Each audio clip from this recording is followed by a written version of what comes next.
A quick idea for an equestrian mindset shift for someone who was nervous, timid, insecure within a certain aspect of riding. It's generally the canter. Describe it. And most people tend to think the canter is out of control or fast or whatever the situation. Today, I taught a new rider to me who was on a thoroughbred mare and said she's just forward, she's just fast. And I said, let's work through those words. Let's come up with some new words for fast. Give me some other words other than fast that we can start to prepare for and control and or manipulate. So for instance, the canter, the transition might seem extreme. They rush into the transition.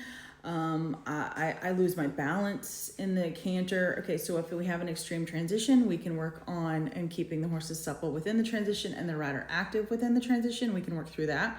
If we struggle with being balanced within the canter, then don't canter for the longer period of times, or don't lose sight of the geometry that you're on. So if you're on a circle, don't leave the circle.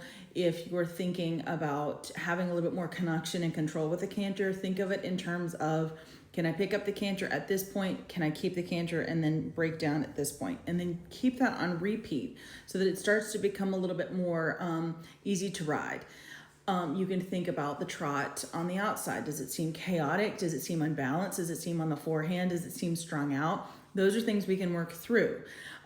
Do I feel like my insurance isn't available for me, or I don't have enough money for the ER, or no one's on site? Well, those are things that we can also work through. You can message a friend and say, I'm getting on. I will be off at. If you don't hear me, if I don't message you by, then contact the local EMS. It's funny, but it's not. It does give you a sense of security. Update your helmet, update your safety vest. No one should judge anyone for wearing protective gear. If whatever you're thinking in your mind is just a blanket term, then you cannot fix or resolve the blanket term. I'm mad at my husband. Well, what are you upset about? I'm probably not mad at my husband. I'm probably taking whatever I'm dealing with out on my husband, that kind of thing. So instead of using a blanket term, let's narrow it down. If you need help with that, you can always reach out to me at Karen@mindsetequestrian.com.